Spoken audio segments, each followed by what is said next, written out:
நான் வந்து சின்ன வயசுலேருந்து அப்பா வந்து எனக்கு விவரம் தெரிஞ்சதுலேருந்து இந்த புல்லட் வச்சுருக்காங்க. அதுக்கு முன்னாலேருந்து நான் பொறக்கறதுக்கு முன்னாடியே இந்த புல்லட் இருந்திருக்கு.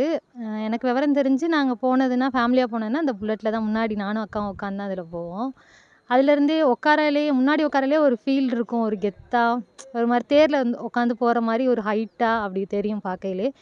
அப்போலேருந்தே ஒரு தாட் இருக்கும். நம்ம ஓட்டணும், இந்த வண்டி எப்படியாவது ஓட்டி கத்துக்கணும் அப்படின்ட்டு. சும்மா நெனச்சுக்கிட்டு இருப்பேன். அதெல்லாம் நடக்கவா போகுது? பட் ஓட்டணும்னு ஒரு ஆசை இருக்கும். இது வெயிட்ட பார்த்தாலே பயமா இருக்கும். ஓட்ட முடியாதுன்னு எல்லாரும் சொல்லுவாங்க. பட் ஆனா, ஓட்டணும் அப்படிங்கிறது ஒரு ஆசை. ரொம்ப நாள் ஆசை எனக்கு. அப்படி இருக்கையில அப்பாட்ட சொல்லல, "ஏன் நீ யாரா இருந்தாலும் ஓட்டலாம். நீ கத்துக்கிட்டேன்னா ஓட்டலாம். உன் ஹைட்டுக்கு ஓட்டலாம்." அப்படின்னு சொன்னாங்க அப்பா. அதுக்கப்புறம் கொஞ்சம் கொஞ்சமா ப்ராக்டிஸ் குடுத்தாங்க அப்பா. ஃபர்ஸ்ட்டு என்னன்னா, யாரு பார்த்தாலும் புல்லட்டு, வீடெல்லாம் பார்த்துட்டு, அதுக்கடுத்து புல்லட் யார் ஓட்டுவா? அப்படிங்கையில நானும் அக்காவும் தான். பசங்க கிடையாது எங்க வீட்ல.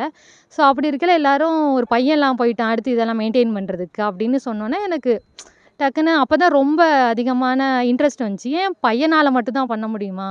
ஏன் கேர்ள்ஸும் எடுத்து ஓட்டலாம்? அப்படின்னு ஒரு தாட் வந்தது. அதுக்கப்புறம் தான் எல்லாரும் கேட்க "பையன் இல்லையா? பையன் இருந்தா அடுத்து மெயின்டெயின் பண்ணுவோம்." அப்படின்னு கேட்கையில தான்.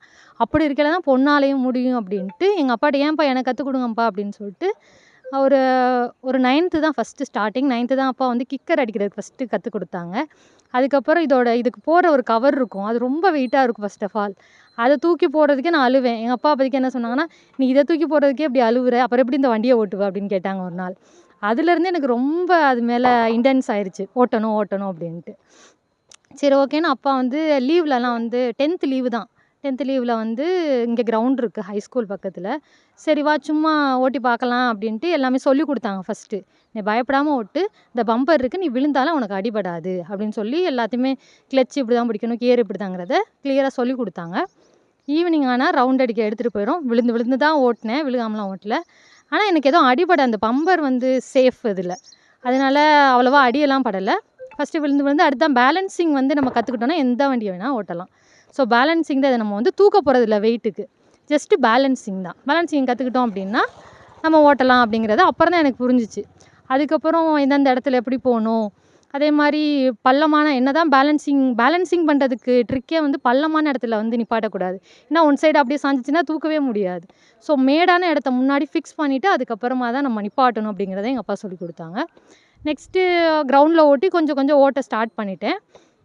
நெக்ஸ்ட் என்ன பண்ணோம் அப்டின்னா, இன்னும் உனக்கு பயம் போணும், ஃபியர் இல்லாம ஓட்டணும் அப்டிங்கிறதுக்காக கீரனூர் போவோம் இங்கேருந்து ஈவினிங் டெய்லி போவோம். அங்க பெஸ்ட் கஃபேன்னு ஒண்ணு இருக்கு. ஸோ நான் ஓட்டிட்டு போவேன் ரோட்ல. அது வந்து highway Trichy to Pudukkottai. So அதில ஓட்டுனீன்னா உனக்கு பயம் இல்லாம ஓட்டலாம். உனக்கு லைசென்ஸ் எடுத்துடலாம் அப்டின்னு சொல்லிட்டு, அதுக்கப்புறம் எல்எல்ஆர் போட்டதுக்கு அப்புறமா நாங்க போனோம். ரோட்ல போனோம். ஸோ போயிட்டு அப்போதைக்கு கொஞ்சம் எதுக்க வர்ற காரு, அந்த சைட் போறதெல்லாம் பார்த்து பயம் கொஞ்சம் கொஞ்சமா விட்டுருச்சு. அதுக்கப்புறம் நான் வந்து லைசென்ஸ் வாங்கி நான் தனியா ஓட்டுறதுக்கு கத்துக்கிட்டேன். இதான் என்னோட ஜர்னி. இல்லப்பா, அதாவது இப்போ நீங்கள் பெண்கள் வண்டி ஓட்டுறதுனால ஊர்லலாம் எப்படி சொல்லுவாங்க? ஃபர்ஸ்ட்டு நான் இத கத்துக்கையிலயே பொண்ணுக்கு எதுக்கு? அடி கிடியெல்லாம் பட்டுச்சுன்னா என்ன பண்றது? அப்படின்னு தான் ஸ்டார்ட் பண்ணது. அதுக்கப்புறம் அந்த பையனால தான் பண்ண முடியும்னு கேட்டு கேட்டு எனக்கு என்ன ஆனாலும் பரவால்ல. நான் கத்தே ஆகணும் அப்படின்னு சொல்லிட்டு தான் கத்துக் குடுத்தேன். எனக்கு அடுத்து என் சித்தப்பா பசங்கலாம் தங்கச்சிலாம் இருக்காளுங்க. அவளுங்களும் அதுக்கப்புறம் வந்து நான் இது ஓட்டுறனால ஃபர்ஸ்ட்டு ஸ்ப்ளெண்டர் அவளுகளுக்குலாம் பைக்க ஓட்டி கத்துக்கங்க. இது ஒண்ணும் அவ்வளோ கஷ்டமே இல்ல. கியர் மட்டும் கத்துக்கிட்டா போதும் அப்படின்னு சொல்லிட்டு, அடுத்தடுத்து என்னோட தங்கச்சிங்க 2 பேரும் இப்ப நல்லா ஓட்டுவாளுங்க. பைக் ஓட்டுவாளுங்க. இது கொஞ்சம் பேலன்சிங் வெயிட் அவங்களால தாங்க முடியல. மத்தபடி பைக் எல்லாருமே நான் ஓட்டுனதுக்கப்புறம் எங்க சித்தப்பா பசங்க எல்லாம் லைனா ஓட்ட ஆரம்பிச்சுட்டாளுங்க பைக். பயம் இல்லாம. இந்த ஸ்கூட்டி, எக்ஸல் தான் ஓட்டிட்டு இருந்தாங்க. நான் ஓட்டவும் ஃபர்ஸ்ட்டு இந்த ஊர்ல நான் ஓட்டவும், சரி பவனிக்காவோ ஓட்டுறாங்க. இப்ப என்ன நம்மளும் கத்துக்கோன்ட்டு நான் கொஞ்சம் கொஞ்சம் கியர்ஸ் மட்டும் கத்துக்கிட்டா நார்மல் வண்டி மாரி தான் இதுவும் அப்படின்னு சொல்லிட்டு அப்புறம் எல்லாருமே ஓட்டுவாங்க. வெளிய எத்தனை கிலோமீட்டர் ஓட்டிருப்பீங்க பயணம்? நான் ஒரு 8, 9 கிலோமீட்டர் 10,000 கிலோமீட்டர் வர போயிருக்கோம். ஏன்னா போயிட்டு, போயிட்டு வருவோம். டெய்லி நாங்க ஒரு நாள் கூட மிஸ் ஆகாம போனோம். ஒரு 1 இயர் போனோம். விடாம போயிட்டு, போயிட்டு வந்துட்டுருந்தோம். அப்புறம் புதுக்கோட்டை போவேன். அப்பாவ கூட்டிட்டு புதுக்கோட்டை, திருச்சி அந்த மாரி அத்தை வீட்டுக்கு அந்த மாரிலாம் போவோம். அதிக தூரம் பயணம் பண்ண ஒரு டிராவல் ஏதாவது? திருச்சி தான் போயிருக்கோம் அதிக தூரம்னா. புதுக்கோட்டை அடிக்கடி போயிட்டு, போயிட்டு வந்திருக்கோம். பட் அதிக டிஸ்டன்ஸ்னா திருச்சி. ஏன் நான் அந்த வண்டி எடுத்தேன்னா நான் 92ல அவந்தின்னு ஒரு வண்டி எடுத்தேன். அந்த வண்டி பெட்ரோல் வண்டி, சின்ன வண்டி தான் அது. டியூஸ் மாரி இருக்கும் அதில. அந்த வண்டி கிலோமீட்டர் 93 குடுத்துச்சு. அப்புறம் 2 வருஷத்துக்கு அந்த வண்டி வித்ததுக்கு பிறகு அடுத்து எது நிறைய கிலோமீட்டர் தரும் அப்படின்னு நான் யோசிச்சு பார்க்கும்போது, டீசல் போட்டு தான் கிலோமீட்டர்னு சொன்னாங்க. நான் அடுத்து 97ல 94 வண்டி எடுத்து 2 வருஷம் ஓட்டி விட்டுட்டேன். குடுத்துட்டேன். அப்புறம் இந்த வண்டி எடுத்தப்போ 97 எடுத்தேன். 97லேருந்து இன்னையோட மொத்தம் 20 வருஷம் ஆச்சு.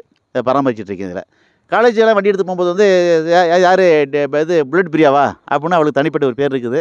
அங்கே காலேஜில் வந்து அவருடைய ப்ரொஃபஸரே வந்து பார்த்துட்டு வந்து பரவாயில்ல பவானி பிரியா வந்து அதில் வண்டி ஓட்டுது, எல்லாத்துக்கும் வந்து இது ஒரு வழிகாட்டியாக இருக்குது, முன்னோடியாக இருக்குது அப்படின்னு சொல்லி அங்கே உள்ள ஆட்களுக்கு நிறையா வந்து பாராட்டுவாங்கன்னு பாப்பா சொல்லுவா அதில்.